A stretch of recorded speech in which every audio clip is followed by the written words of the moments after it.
Welcome back to All Israel News. It is June 18th, the 286th day that Israel has been fighting enemies in the south, in Gaza, as well as in the north against Hezbollah and their allies. And today, once again, we will take a look at what Israelis are reading in their newspapers in Hebrew. And today we're looking at the Yediot Ahronot newspaper, the second largest in Israel after Israel Hayom. And let's just have a look and see what the headlines are for today. So the main headline, as you can see here, is Hayinu kmo barvazim b'mitvach. Now, this means similar as in English, actually. We were like ducks on a range. So this is a picture of one of the soldiers who was killed a few weeks back in an attack in the north. And other soldiers who survived this attack are criticizing the higher IDF command for not listening to their complaints and for not protecting them better against Hezbollah's rocket attacks from the north.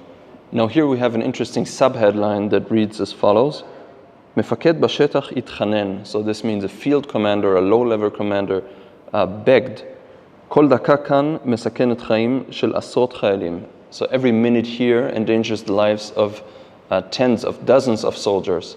So in this case, there was an IDF unit that was camped out in a football or a soccer field near the border, and they didn't have enough protection. And people were warning beforehand that Hezbollah might attack there, and then when they did, the soldiers were not forewarned, and explosive suicide drones landed on the tents of the soldiers who were camped out in the field, killing one and injuring dozens of people at the site. Now moving from the north to the south to the ongoing fighting in Gaza, we have here Hamas lo nishbar aval hu bashefel. So this is an opinion column actually by one of the writers of Fauda, the Netflix series, which some of you might know. He's saying that Hamas lo b'mashber lo nishbar. So Hamas isn't broken, but it's at a low point. Aval hu bashefel. So this is a low point. We'll get to this maybe later on as well. Now, here above, you see a headline regarding the ongoing controversy about the IDF recruitment of ultra-Orthodox men. Now, the High Court recently decreed or ended exemptions for ultra-Orthodox men to be recruited into the army, and now there is a whole ongoing controversy about when they will start to be recruited, how many will be recruited, and so on. Now the headline here reads, Harabanim shel Shas, so the rabbis of Shas, one of the two ultra-Orthodox parties in the Knesset, they are saying, Lo lehianot leshum tzav giyus. So don't respond to any draft or recruitment order. So actually the headline, this reads pretty pessimistic. The headline is a bit more, the subheadline is more optimistic. Admorei hachasiduyot hagdolot dafka mitzigim kav matun. So the leading rabbis of another stream inside the ultra-Orthodox movement, they're saying more moderate things. So whoever receives a draft order should show up at the army base where he's being ordered to go. So this we will also get into more detail on this later on. So now let's take a look inside and read some more details. So here, the first thing we see is a big caricature. We see Prime Minister Benjamin Netanyahu looking somewhat under stress, under pressure. And he's in front of a big red button that says Iska, so deal. This is talking about the hostage deal that is at the moment being talked about, and negotiations continue to go on. Now, Netanyahu on his two shoulders has two of the most important politicians in Israel at the moment. Over his left shoulder, we see Defense Minister Yoav Gallant, who says, press it. So Gallant is for a deal, and he's pressuring Netanyahu, according to this caricature, to go for it.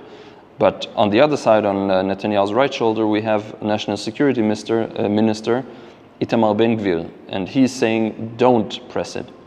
Now, Minister Itamar Ben-Gvir, this morning, we just wrote about it on All Israel News actually, he went on the Temple Mount in Jerusalem to, as he said, pray for the hostages but against the hostage deal. So he rejects a hostage deal, which he sees as surrender, and he wants Israel to just continue its military campaign and put more pressure on Hamas in order to reach victory and not have to surrender, as he would say, with a deal. Now, this connects to the other story we have over here. This, as I mentioned earlier, is the column by Fauda co-writer Avi Issacharov. And he writes, Hamas ala chavalim. So Hamas is on the ropes. He says, Lo Hamas, lo omed leishaber velikana. So Hamas isn't about to break and surrender, but it is at a low point during the war. So he is arguing that the cumulative effect of the last couple of months and what we also saw with the attempted strike on the Hamas's military leader, Mohammed Def, this has brought Hamas to one of the low points in the war so far. And he says, now is the time for action. And let's say what more he says. So he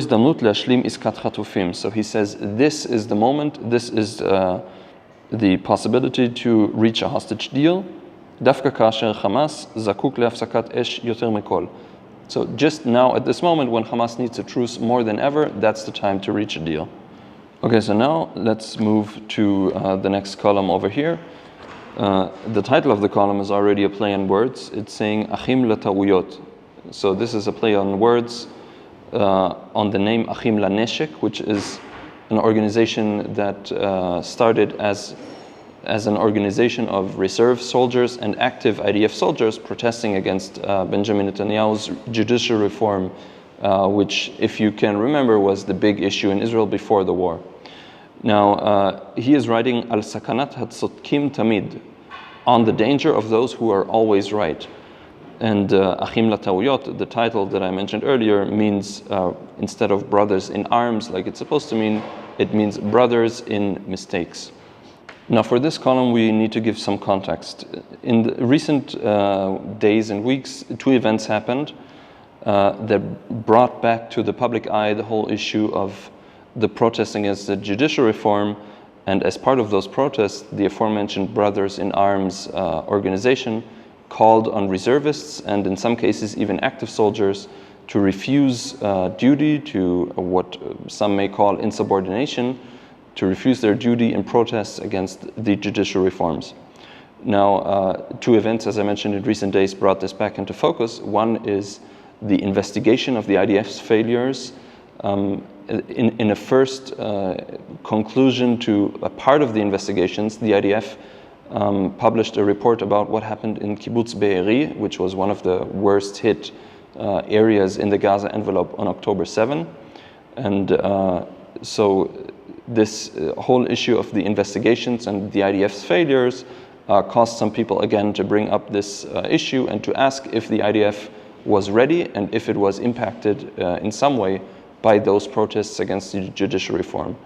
And the second issue that has brought this back into focus, the second event, was that the country's President Herzog announced that this organization, this protest organization, Brothers in Arms, would receive a prestigious prize from the State of Israel for its activities that it has done since the war broke out. So this Brothers in Arms protest group, which started as a protest group, immediately on October 7 and after, basically transformed itself into a civilian help and aid organization whose members focused on helping IDF soldiers in the first days even get to their bases and their positions, and then quickly receive equipment, and then they also started to help the residents of southern Israel, of the Gaza envelope, and so forth. So for those actions, they are supposed to receive some prize, but part of the governing coalition criticized this move, saying that this organization that started by calling IDF soldiers not to serve and to refuse their duty and their service shouldn't be getting any prizes at all. Now let's see what Yuval El-Bashan, a lawyer who wrote this column, has to say about this issue. He's writing, Lekol haruchot ma ha'ba'aya. So he's starting very strong. What the heck is the problem? He's asking, להודות שהדרת הסרבנות הייתה משגה. So what is the problem to finally admit that the glorification of this kind of insubordination, the calls to insubordination, were a mistake? Now this mistake, he says, was done out of good intentions. נעשו מכוונות טובות של אוהבי הארץ הזו, by people who love this country, שביקשו לבלום מה שהם תפסו כדהרה לתהום. So they tried to stop what they saw as the wild ride into the abyss. So there were good intentions, but in the end what they called for was bad and potentially hurt the country. So in the end, the targets of this column are the leaders of the opposition parties, leaders of the left-wing parties, who he says should finally admit to the failures that they had, the mistakes that they did. And in the end, he's calling for a different leadership, for leadership that admits its mistakes when they did so, and that is strong enough to go forward while admitting their mistakes. Now let's look at the next story.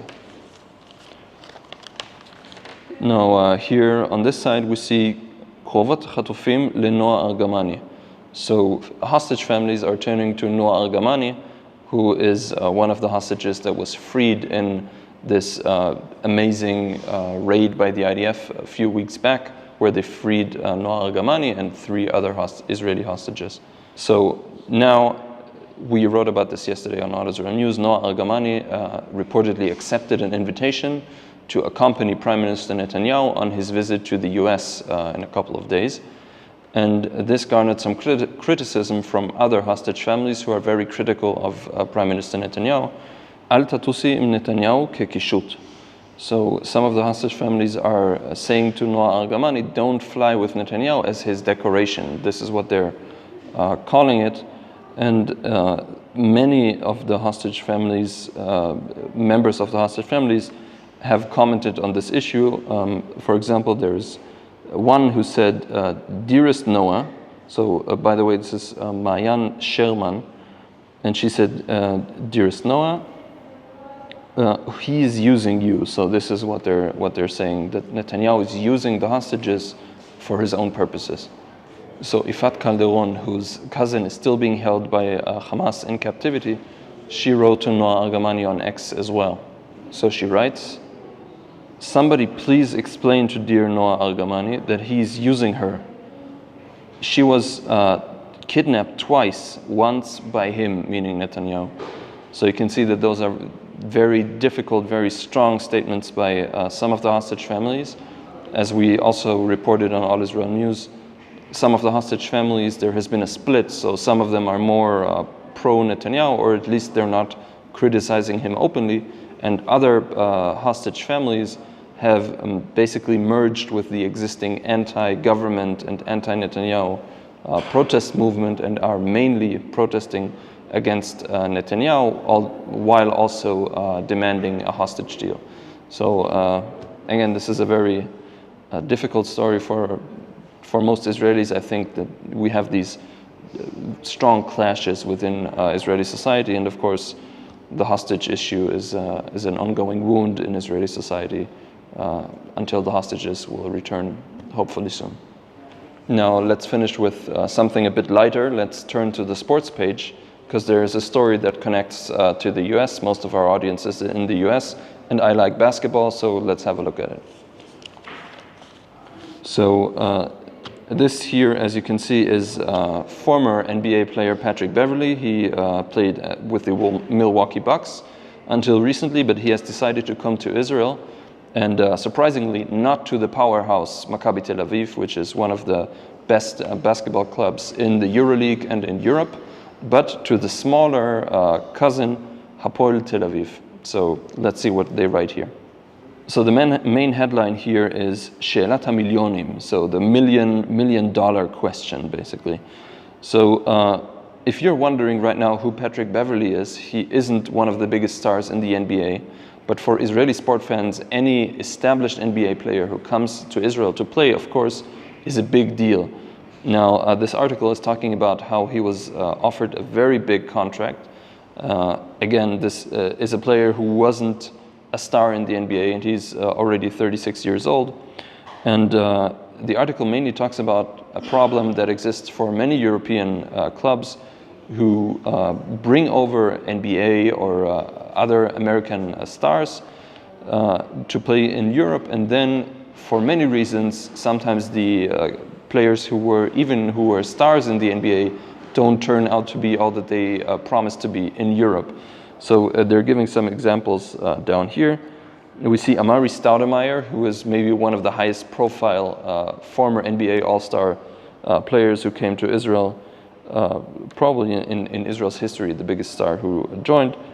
And they're saying that he brought something extra, the special something to his team in Israel.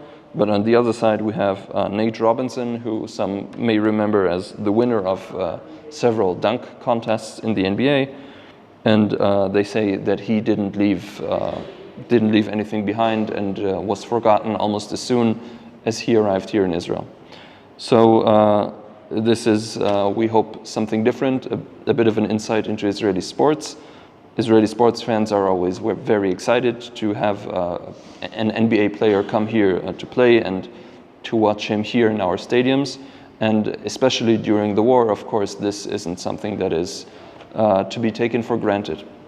So thank you for joining this newspaper review. We hope we could give you something, an insight into what Israelis are reading in their newspapers in Hebrew. And for more information and continuous updates, visit us on allisrael.com.